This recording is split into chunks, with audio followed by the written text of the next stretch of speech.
Jadi ketika datang, kalau kita lagi exciting nih, itu jangan motret.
Hai Gizmo Friend, sekarang saya berada di Penang, Malaysia.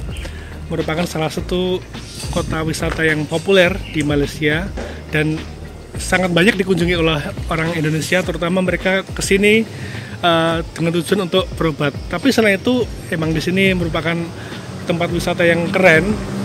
Salah satu warisan budaya yang diakui UNESCO karena berhasil mempertahankan warisan kolonial Inggris.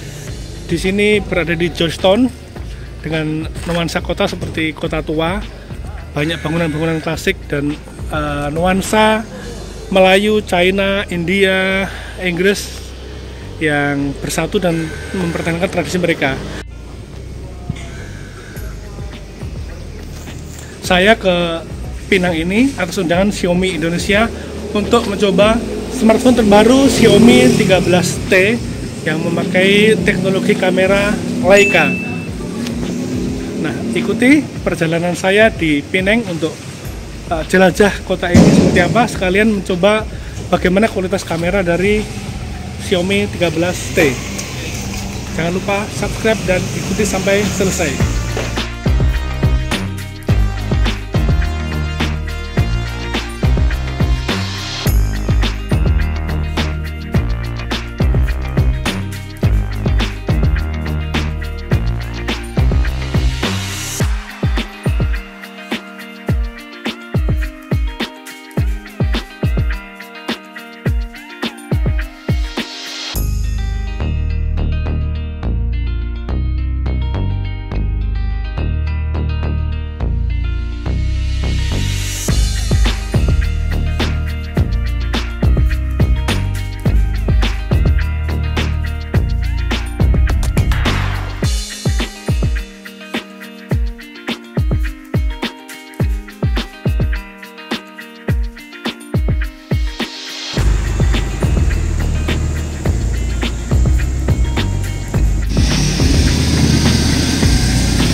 Oke, sekarang saya berada di pesisir Pinang, di mana terlihat ada rumah-rumah penduduk juga yang ada di situ, yang tinggal di situ.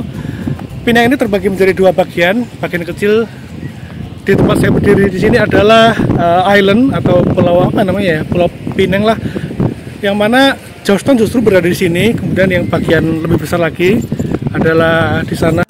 Yang saya suka di sini adalah walaupun di sana ada pemukiman penduduk yang berada di atas air, tapi bersih nih, tidak ada sampah nih. Nah, ini kesadaran masyarakat untuk membuang sampah pada tempatnya sangat bagus. Ini patut ditiru di Indonesia.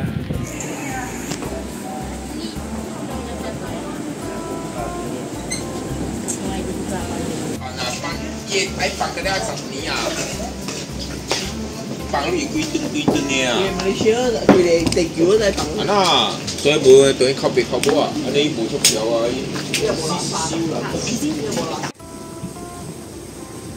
，Ibu namanya siapa Kak? Aha. Ciu. Ciu. Ciu jadi dia ciu. Ciu.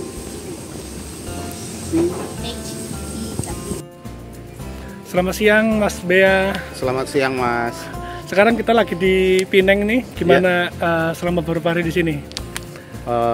Buat aku menyenangkan, banyak yang bisa difoto, orangnya ramah-ramah, banyak hal baru, terutama orang jualan di jalan, mural-mural.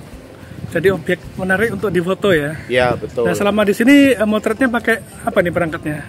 Aku pakai Xiaomi 13T. 13T ya. Aha. Nah, kira-kira sekarang kemampuan dari kamera handphone itu seperti apa jika dibanding dengan mungkin beberapa tahun lalu atau selama pengalaman lah, kemajuannya seperti apa, termasuk dibanding dengan kamera DSLR mungkin? Oke, kalau kamera HP sekarang kemajuannya pesat dibanding beberapa tahun yang lalu. Aku pernah pakai untuk motret juga Jember Fashion Carnaval. Kamera HP sekarang cukup mumpuni, terutama kalau Xiaomi ini yang dilengkapi Leica. Selain lensa, dia punya aplikasi yang bagus, yang bisa mentwist warna seperti warna-warna Leica. Mungkin aku nggak tahu ya, mungkin kemajuannya pesat karena dia sensornya sudah lebih besar dari dulu, dari zaman dulu. Mesin pengolahnya lebih bagus, softwarenya lebih bagus. Jadi ya signifikannya kalau buat aku banyak. Tapi tentu saja kamera HP tidak bisa dibandingkan dengan kamera sebenarnya. Perbedaannya cuma satu, yang berbeda adalah sensornya. Besar sensornya itu mempengaruhi. Tapi experience bagusnya Xiaomi bawa Leica adalah dia membawa experience orang-orang yang ingin nyoba warna Leica, gitu. Semua orang kalau motret, fotografer pasti punya Leica. Sebagian besar. Dan ini kamera ini membawa pengalaman itu. Jadi istilahnya kalau mereka harus beli Leica mahal sekali, mereka ingin tahu rasanya kayak apa, mereka bisa pakai ini. Aku nggak tahu ya, aku rasa harganya cukup terjangkau lah. Sekarang kan kita di sini lagi foto-foto suasana di Pinang. Itu ada tips nggak kalau misalkan memotret dengan handphone, apa jenis street fotografi ataupun mungkin budaya di sini gitu? Iya, memotret pakai HP itu lebih menyenangkan karena dia tidak intimidatif ke orang lain. Bentuknya kecil, semua orang paham. Sebetulnya memotret street di mana saja itu, kalau buat aku pendekatannya sama. Pendekatannya adalah kita harus melihat dulu sekeliling, lalu menentukan apa yang menarik buat mata kita. Jadi ketika datang, kalau kita lagi exciting nih, itu jangan motret, tenang dulu, lihat, dipahami. Excitingnya hilang, kita mulai bisa lihat warna, lihat orang-orang, lihat bagian-bagian. Nah, baru ketika excitingnya udah turun, baru kita memotret. Karena memotret itu sama dengan mengendalikan pikiran kita, gitu. Kalau kita exciting, kita nggak bisa mengendalikan pikiran kita karena yang ada itu cuma emosi. Jadi lihat dulu, excitingnya diturunin, oke, udah stabil, baru kita motret. Nah sekarang Mas B setelah pensiun kan jadi seorang visual storyteller nih. Bagaimana perjalanannya menjadi visual storyteller? Kemudian mungkin ada tantangan atau mungkin something lah, atau mungkin peluang yang membuat jadi makin pede nih setelah pensiun ini jadi profesi baru nih mungkin. Iya, jadi ketika di Reuters itu kita kan masuk dalam sebuah lorong yang kita nggak bisa keluar. Iya. Ada aturan kanan kiri yang membuat seperti motret itu kita harus milih. Iya. Keluarnya kita juga harus milih sangat ketat. Ketika pensiun semua itu terbuka. Kenapa aku menjadi seorang visual storyteller? Karena hari ini semua orang itu butuh cerita tentang orang lain. Nah, tinggal mengaitkan ketersinambungan antara satu orang dan orang lain. Dan itu kebutuhan dunia digital hari ini. Yang dulu di koran nggak ada. Iya. Bercerita atau cerita dengan visual hari ini lebih disenangi daripada bercerita memakai teks gitu, kata-kata. Karena anak sekarang suka sekali visual gitu. Tantangannya banyak banget, tapi ketika aku keluar dari Reuters, aku memang tahu aku akan ke sana. Berhasil atau enggak buat aku itu nanti. Aku harus coba dulu gitu. Kira-kira ini nggak ada mungkin syaratnya atau apa biar jadi seorang visual storyteller yang sukses, atau mungkin step-stepnya?